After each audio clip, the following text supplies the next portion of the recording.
You're watching Drake Wing Gaming. Enjoy the video. Hey guys and gals, Never here from Drake Wing Gaming. It's something about sort of the gaming drag today. I'm coming back at you on a Let's Play episode of Stardust Kids. Y'all, let's go ahead and jump right back in, shall we? Alarm chain, you were up, and let's go. I thought that it was time to stop being a hero.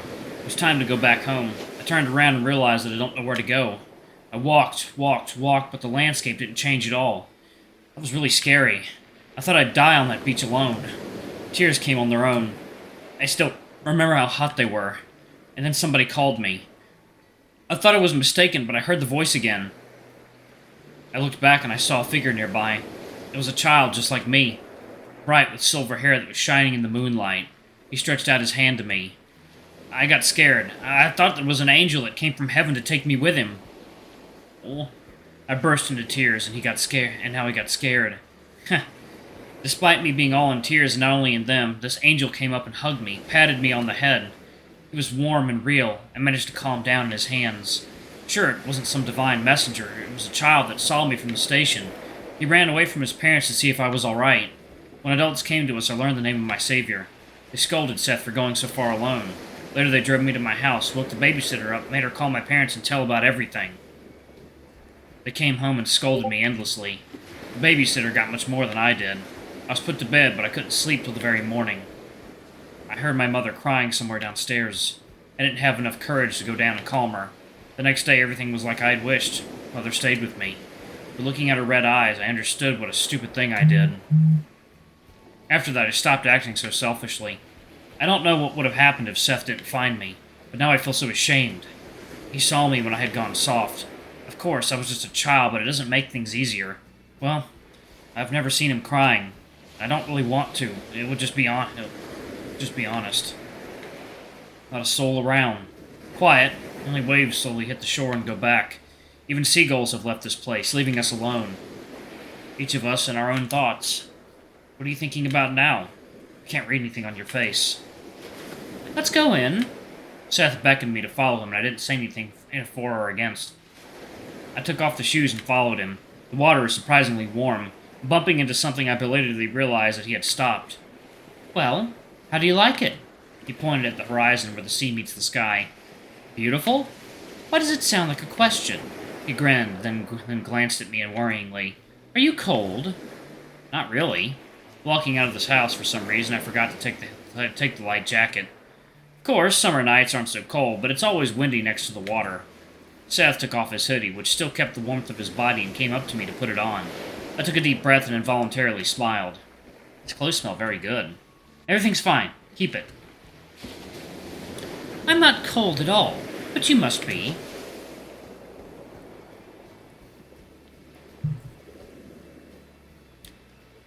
So, refusing is not accepted. Did I look like I was cold? Until the moment he gave me the hoodie, I didn't even understand that I was shivering a little. Sometimes Seth understands me better than I do myself. I've heard Seth's heavy sigh. No matter what he says, he can't fool me. Something is happening with him. It's not in his nature to fall into melancholy and mope for a long time. So, what's happening with you after all? Everything's fine with me. I can see that it's not. Got me. Maybe not fine. You don't... right now. I'll hit you. What? Can you elaborate? I don't know what to tell you. My mind has been so messed up lately. At least for what reason? Hard to describe. Lately, what changed? I think everything's like usual. Of course, Seth was detained, which does not like him at all, but I don't think he would be so sad because of that. Always sighs. Tells he's lonely. I think I got it. Is that because of a girl? Seth was startled and looked at me with completely round, dumbfounded eyes. What girl? Ow. Nervous is he? Did I get it all right? The one you like. Did she dump you? That's why you're so sad? What are you talking about? You imagined something. Lies, and doesn't even turn red. How prosaic everything turned out to be. Everything is clear with you. Is the situation so bad? That's not the point at all. But if you're so interested, then I'll tell you. About the reason of your sadness? No, about the one I love. No. Enough, tell me straight what's the problem. Enough, tell me straight what's the problem. You know, I don't care about the girls. Although, to be honest, I'm curious about who you love. Is she so great? You rejected so many cute girls I don't even know who you could interest you. The problem is that the conversation doesn't work. Why are you so overreacting?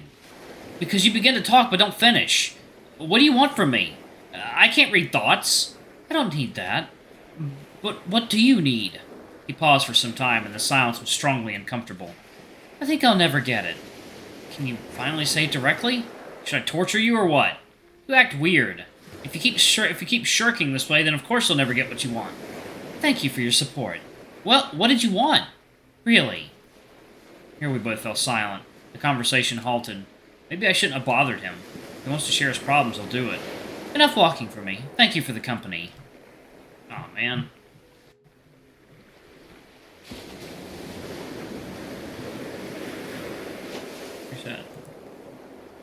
If you're sad not because of that, then I'm not interested. You know, I don't care about the girls. Although, to be honest, I'm curious about who you love. She's so great? You rejected so many cute girls I don't even know who should interest you. I see. So you're interested in me only when I walk with my head down. Don't exaggerate. I like you much more when you're cheerful and smiley. Sorry, but I don't have to always be cheerful.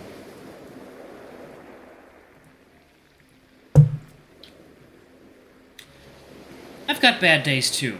So bad to worry about them so much? He paused for some time, and the silence was strongly uncomfortable.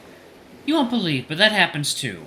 Not only you has problems. His answer was so cold that I trembled.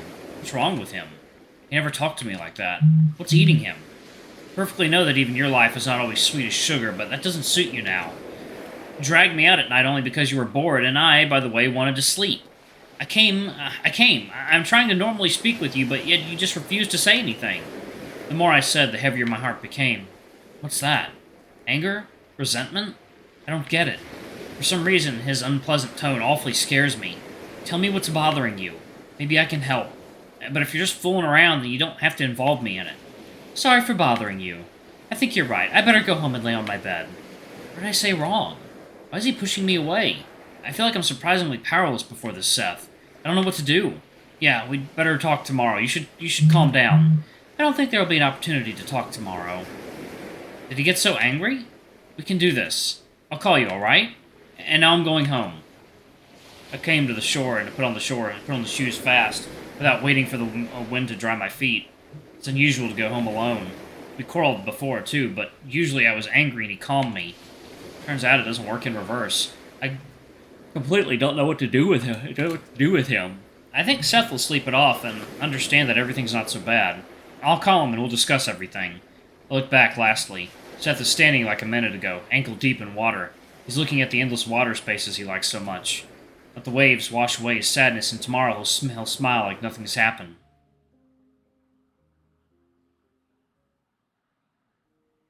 I try to catch my breath, but it's extremely complicated. I'm full of euphoria, happiness, proudness, fear. I can't breathe. I can't. A soft voice somewhere on the outskirts of my conscious is whispering. Calm down, sweetheart. Deep breath, slow breath. Repeat, after me. I open my eyes and close it at once. Too bright. The voice is telling me, everything will be alright. You can see. And I try again. I soar. Above the Earth or somewhere far beyond our galaxy, I don't know. I'm alone in outer space. Comets are rushing around, small shards of formerly something great. I breathe in, breathe out.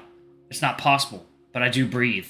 My lungs fill with non-existent oxygen and stop shrinking so painfully. I observe thousands of galaxies at the same time. The voice says, you're not alone. But I don't see anyone alive. Where are they? Where are the others? The voice is whispering, you're not alone. I'm with you. And I feel someone's enveloping warmth, calm and good.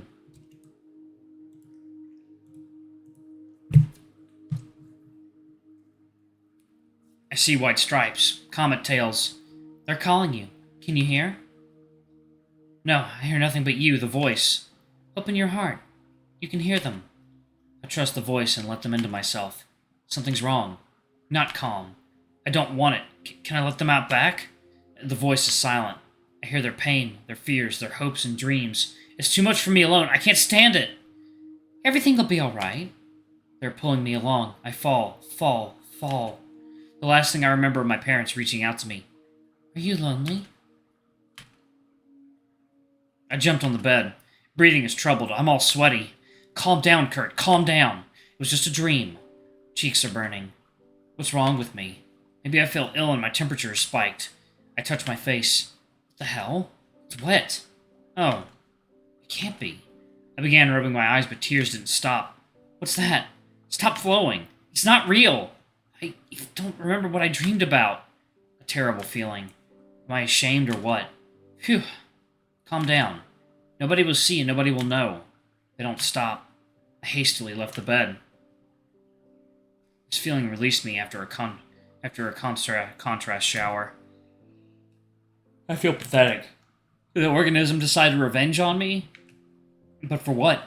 I eat regularly, walk in the open air, mostly go to sleep in time. Slight anxiety incites me to write to my parents. But what? Hello, I had a panic attack in a dream. And how are you? Nonsense. No need to distract them without any adequate reason. I won't bother them. They already have enough problems at work. Who needs what so early? Alright, I'm going to pause it right there. Thank you all so much for watching. Don't forget to like, comment, subscribe, ring that notification bell, and check out our Patreon if you can. It always helps. Anyway, I love you all, and I shall see y'all in the next video. Hope you all had a great Easter, everyone. Bye-bye!